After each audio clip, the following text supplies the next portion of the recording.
got to make sure we get through this other stuff before we do that, because it's necessary for the little game we're going to play, okay? So, yesterday, remember, we talked about the architecture in ancient Rome, specifically about the Colosseum, and kind of did that in notes. So we're going to do something similar to that today, but as I mentioned the other day, we're going to focus today on the creation of the empire, okay? So last week we talked a lot about the republic form of government, major advertisements, and listed some characteristics about it. But today we're going to talk about the Roman Empire, which is also a huge topic. But before we really get into the formation of the empire, we're going to talk about Julius Caesar. I know a lot of you are interested in him and also in the way he died. Very interesting, one of the major figures in Rome, in ancient Rome. So we'll talk about him, and then after his rule came to an end, that feeds right into the creation of the empire. So we'll go through this, and then we'll do an activity that kind of continues our study.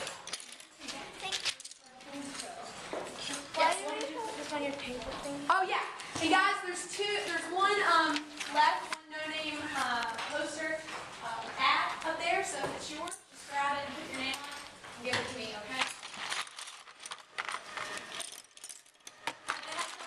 Says study vocabulary. We will be having a quiz on Tuesday. Not just on the vocab, there'll be some pre-response questions as well. But Monday, we're going to spend Monday reviewing, so you'll feel pretty prepared I think by the end of class. And I'll tell you what the essay questions are going to be on Monday. But this weekend, really do focus on studying these vocab words. Okay? What's the vocab we've had in the past? Yeah, it'll probably be structured pretty similar to what you've had in the past. I might mix up the order of the answers a little bit. We'll see. Okay, so we'll go ahead and jump into this. These answers, you should be able to get them as we follow along. But if you have any questions or you miss anything, just let me know. Right? Okay, so we're going to start with Julius Caesar. Just to give you guys a little background, before Julius Caesar, many of you know he became the dictator for life. He pronounced himself that. But during this time, there was a lot of disorder, a lot of problems happening in Rome. One of the major ones involved senators fighting for power amongst themselves. How many senators were there? Someone tell me that? Yeah, 300. Okay, so 300 senators. And we talked about with the Republic that the senators had the most control over daily life. So they had a really important position, but amongst themselves they were fighting for control, for power. You can see where that would happen, 300 different people. Another big thing that caused a lot of disorder was this kind of strange word, latifundia, is how you say that. And what that was when the different territories of Rome were divided up. As we did those maps, and if you want to pull up those maps, by the way, pull out your map of the Roman Republic. We're going to do something else with it in a second. And this will help you be able to kind of visualize some of the things we're talking about. So if you pull those out, you see that the Roman Republic has spread and taken control of different areas in northern Africa, in Spain. So as they took control of these different places, they would divide them up into large farm estates. And rich people would run these estates, and they would make a lot of money off of selling the crops. But it required people to work on the farm. And of course, the rich people weren't going to do that, so slaves worked on the farms. So this created a big difference between the rich people making a lot of money by owning those and then the really poor. So it's a big class separation. Can y'all think of maybe an example that relates maybe to the United States where something like this happened a little bit? Hands? Grace? Yeah. So this definitely, that's what it reminded me of as well.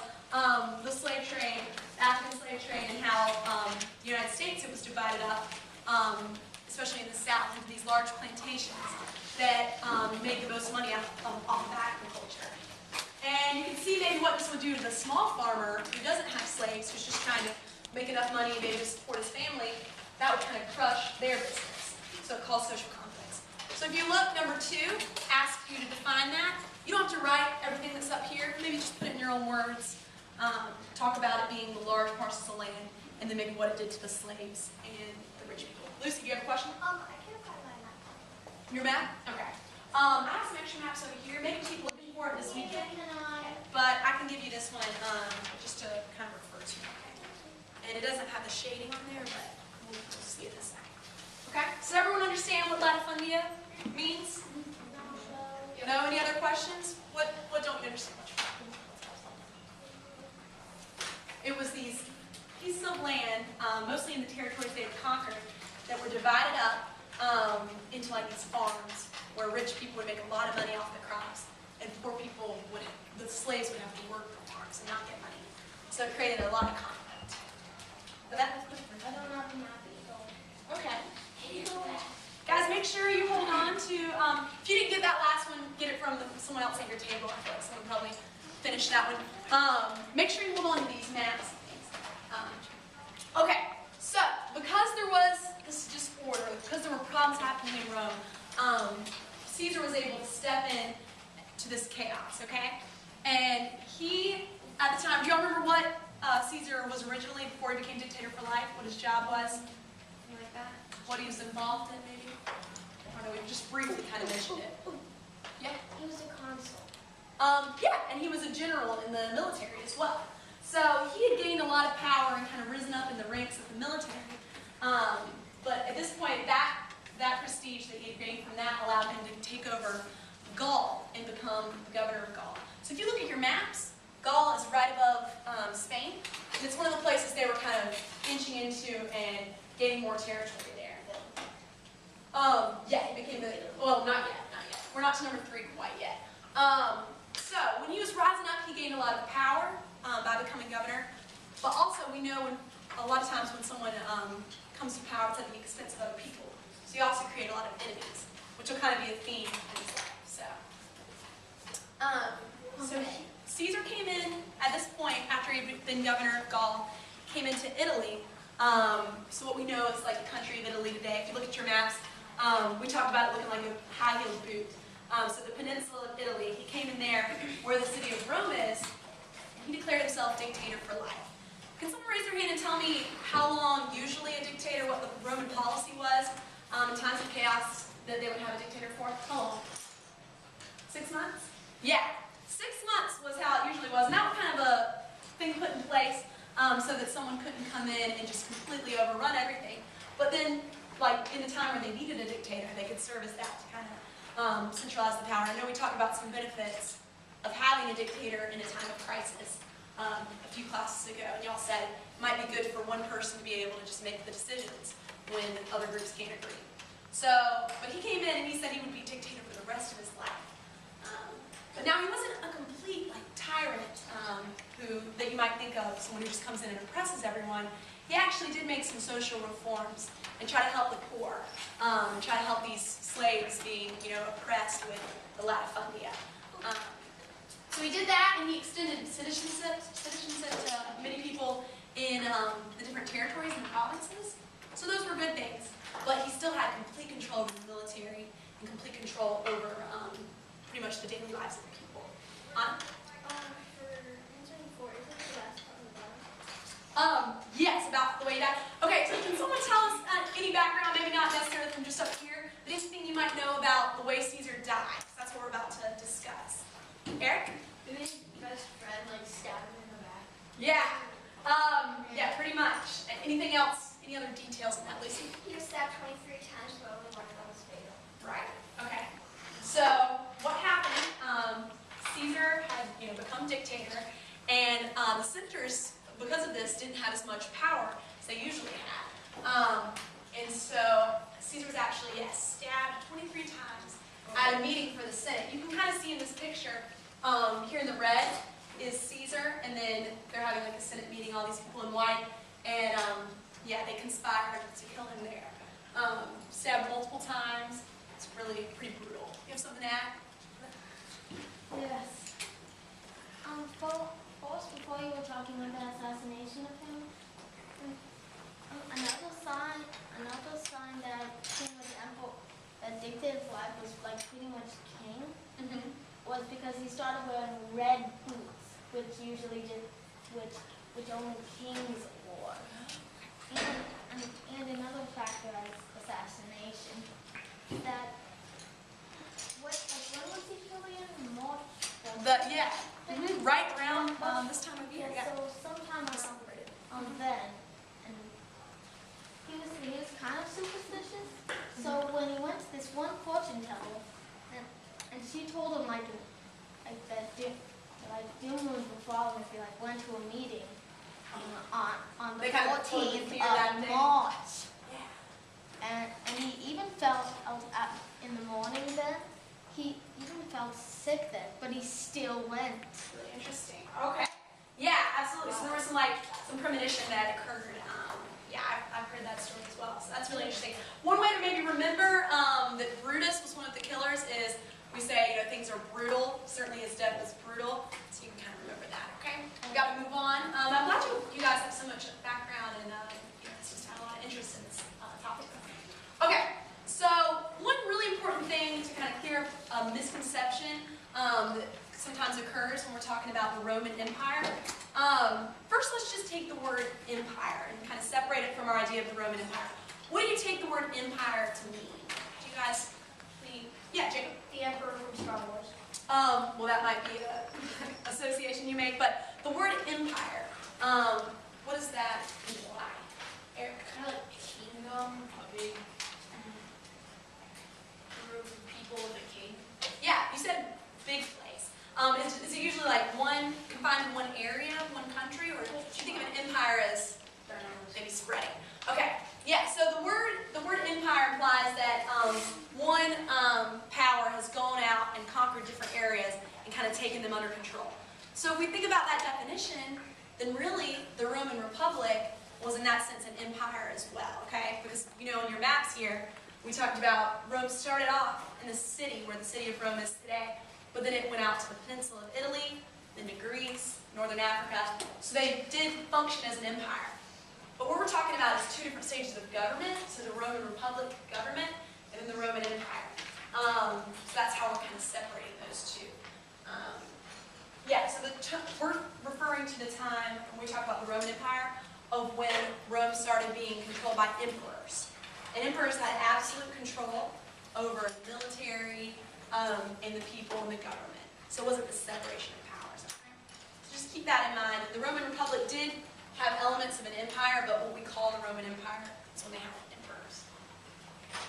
So just to kind of give you perspective of how it grew when Rome became a republic, or the empire. Here's a picture kind of similar to the ones you guys have on your maps of Rome as a republic. And then we see the territory expand when it became an empire. Something I want to make sure you guys realize, this didn't happen overnight when they got, Augustus is the first emperor we're going to talk about, first emperor of Rome. It didn't automatically become this large. This happened over hundreds of years as they continued to go out and conquer new areas. Okay.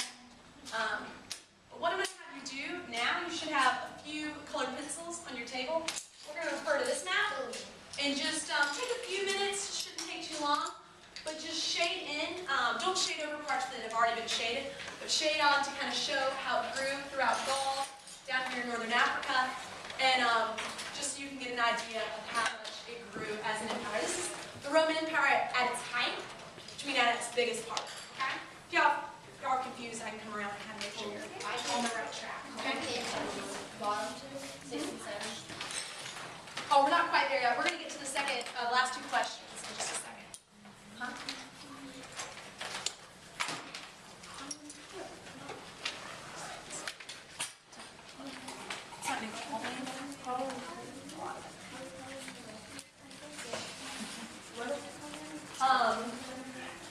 Yeah, you're just coloring in, but all that's red on here is where the Roman Empire is. So we're coloring that. But you've already colored in the peninsula of Italy. So you're not going to color that, you're just going to add it. Yeah. Oops. Okay.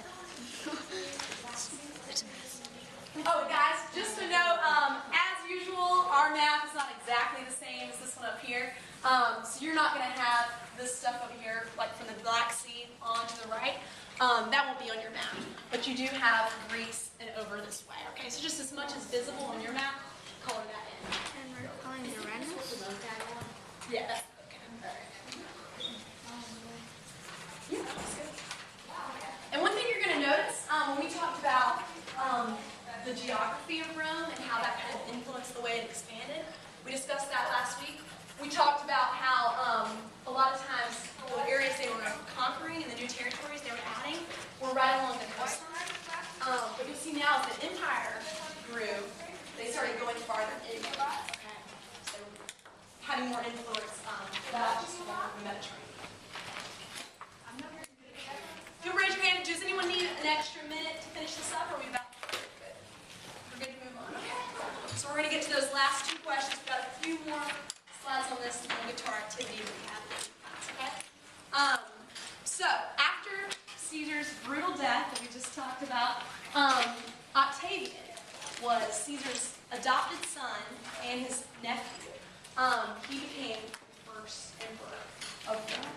And when he became the emperor, they changed his name to Augustus, which means Most High. And he ruled for 45 years.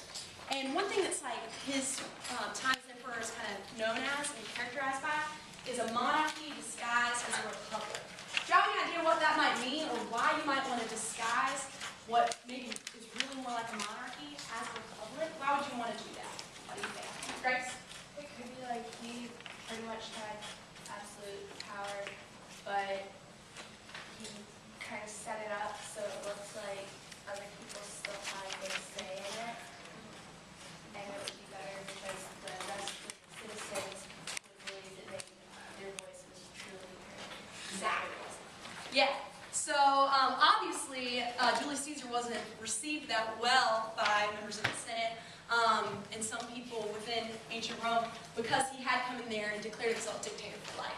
So Augustus wanted it to seem more like Rome was functioning as it had in the Republic. So he kept some of these positions like the Senate and other things in place, but they really didn't have that much power. Because remember we talked about that the Senate before, during the Roman Republic, had the most control over daily life of any part of the government. That wasn't the case anymore. Augustus had sole power, but he wanted it to seem like it. Yeah, Anna? Yeah, that's been, people have noticed that in pretty much every class today. I'm not sure exactly who that, what that's supposed to represent, but it's a little different. Maybe, I'm not sure. All right, we're going to move on. We just got a few more.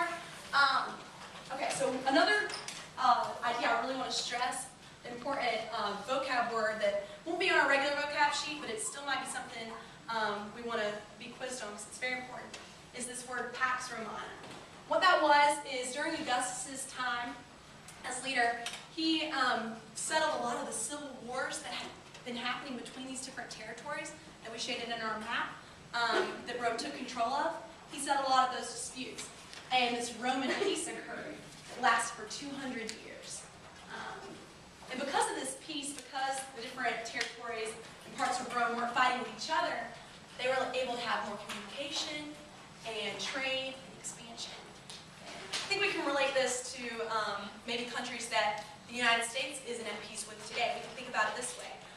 Like North Korea, for instance. We don't really have hardly any communication with them. And they're not able to benefit from kind of the global economy because they're not at peace with these other nations that kind of secluded themselves. So that might be a good way to think about it. You understand this?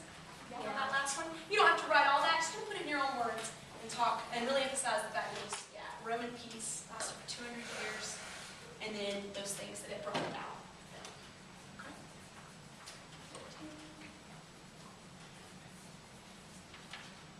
Last thing here.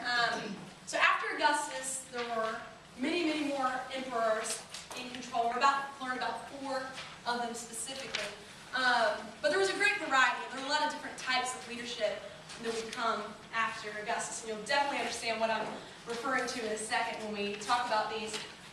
But the way that the role of emperor was passed on, originally it was supposed to be like a hereditary thing. Do you know what hereditary means? Yeah, Ian? It's like when someone dies and the next person. Is it someone like random or someone? It's like someone related to them. Yeah, someone related to them. So we can think about like the monarchy in England, in Great Britain. It's passed on because of the way that people are related to each other. But there was a lot of confusion over to which family member in particular it would be passed on to. And eventually it became more that the military helped decide who would be in control. Because I think when we look at these emperors, you're going to be like, how did they get in power? Like, why would someone want one person in particular to be in control? But it's because it was kind of a thing that was not so organized in the way it was passed on. Yeah, Lucy? This is kind of related, but how do people know how to choose the Pope? How do people know how to choose the Pope? I think a lot of different factors went into it.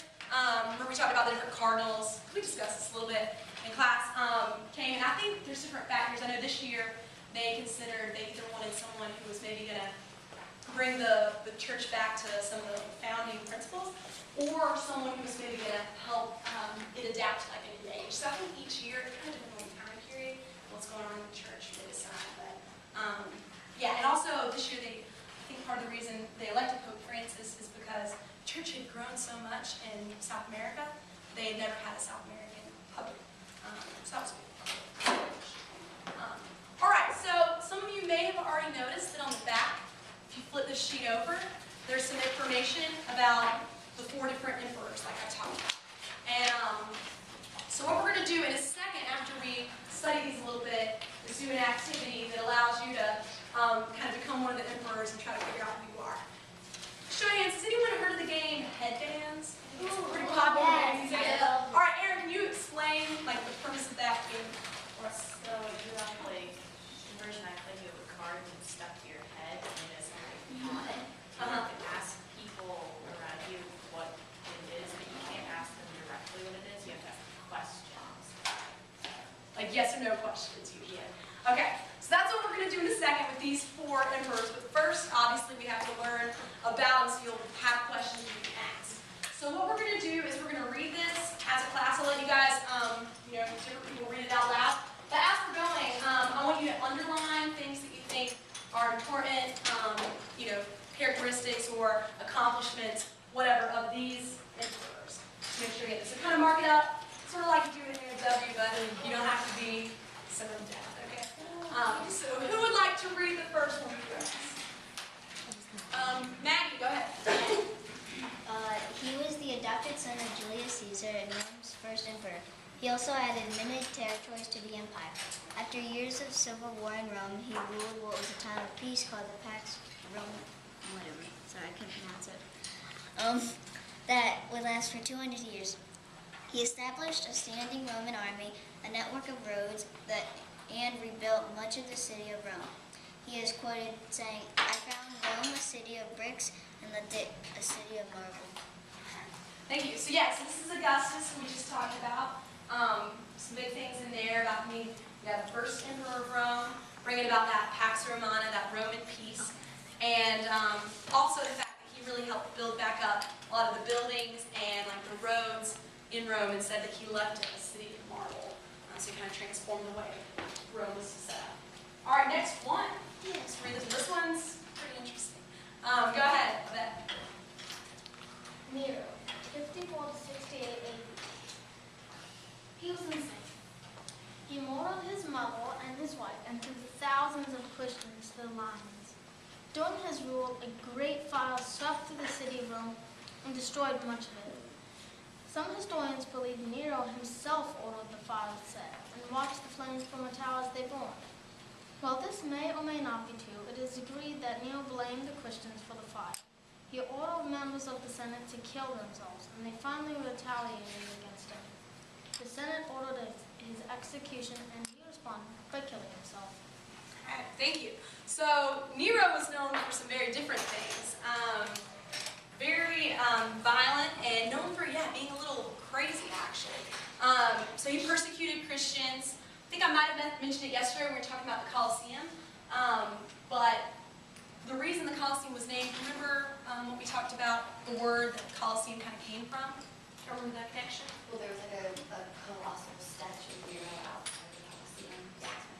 Yeah, so there was this huge colossal statue of Nero outside the Colosseum, and one of the things that went on in the Colosseum was when he was persecuting Christians, sometimes he would have them, serve the role kind of as gladiators involuntarily, and they would be, the lions would be like set free on them. So some really terrible things that happened during his rule.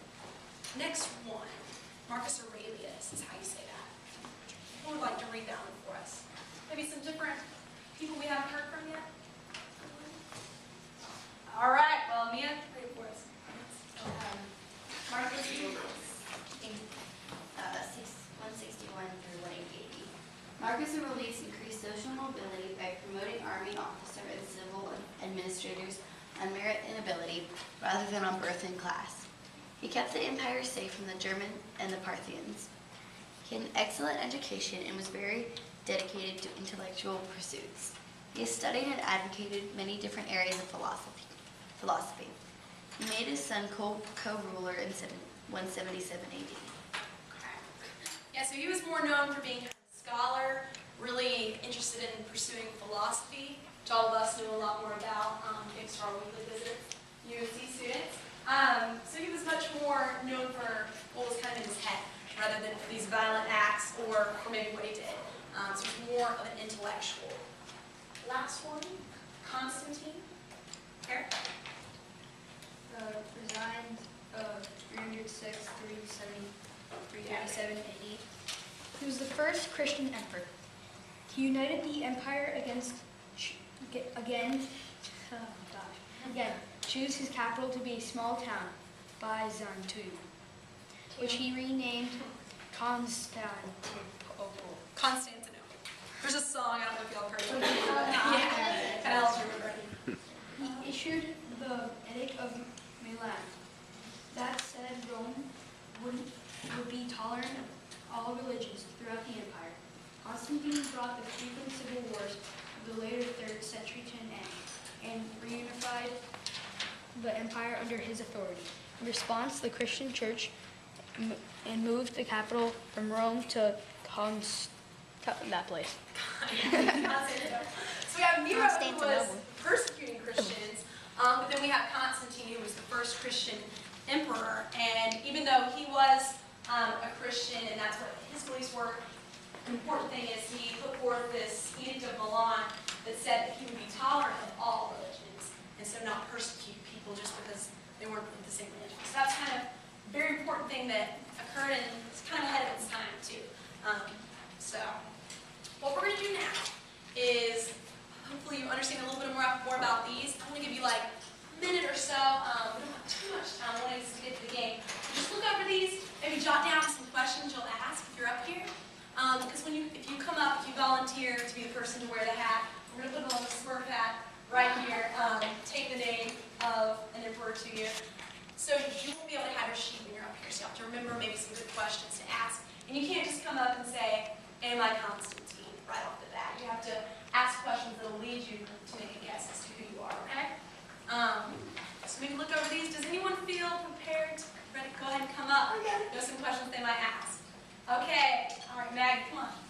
Come on up.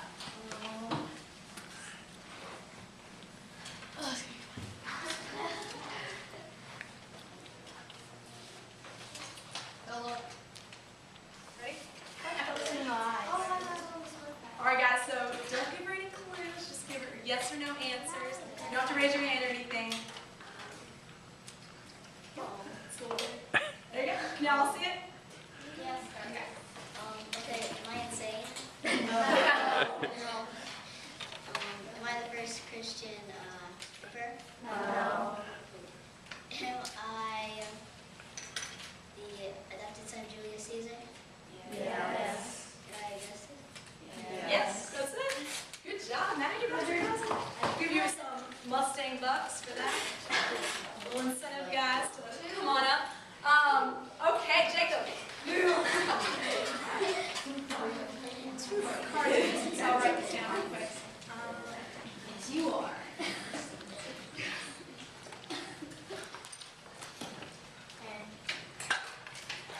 Good job, Maggie.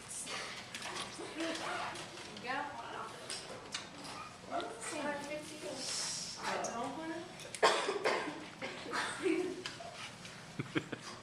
Do I only like one race, such as Christians? No. That was a good question. Am I the son of Julius Caesar? No. Was Was I the first Christian? No.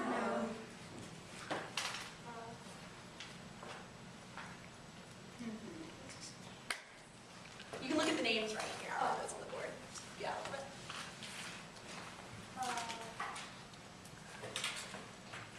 Am I that guy? No. One more. So you asked about am I the son of Julius Caesar? That might have been that one. And you asked about the one race was probably that one. What's the other person? Yeah. Marcus Aurelius. So he's a scholar. Good job. All right. Let's get someone else. Aaron, come on up. Huh?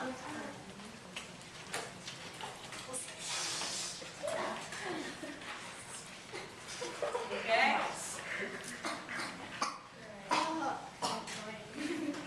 Am I insane? Yeah. That's a lot of people's first question. Good call. They're always the same. Okay, we'll get a few more. Anna. Let's see.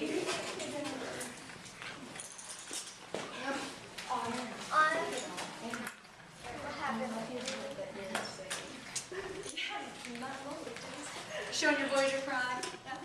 Awesome. Okay. All right, guys. Am I the first Christian pope? No. Oh,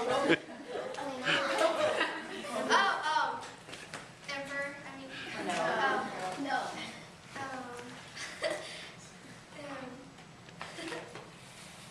Am I crazy? No.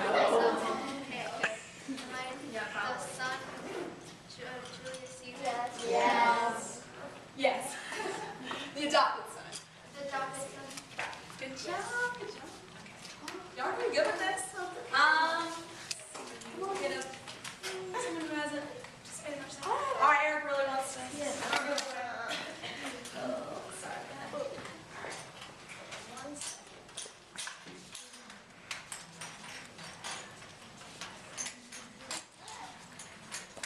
Eric, put this on.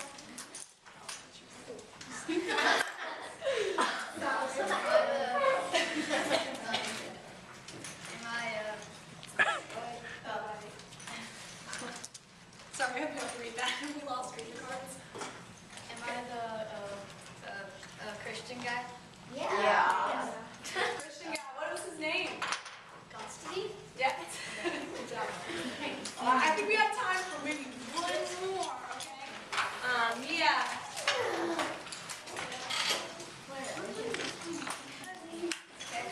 And guys, for this one, let's try to maybe ask, since we're probably going to ask one that's repeated, try to ask a question that hasn't been asked to get to your answer, okay? I believe you. Ask a question that hasn't been asked. Learn. Me and her, you are. Oh, okay. Did I kill Christians? Yes. Mine Europe? Okay, guys, well, it's about time to pack up. Good job with this. Hold on just a second. So this weekend, make sure look over your vocabulary. It's on that check sheet, study definitions. And also make sure you hold on to these sheets because we're going to ask some questions about these things. We'll do some type of review activity on Monday, and then on Tuesday, we'll have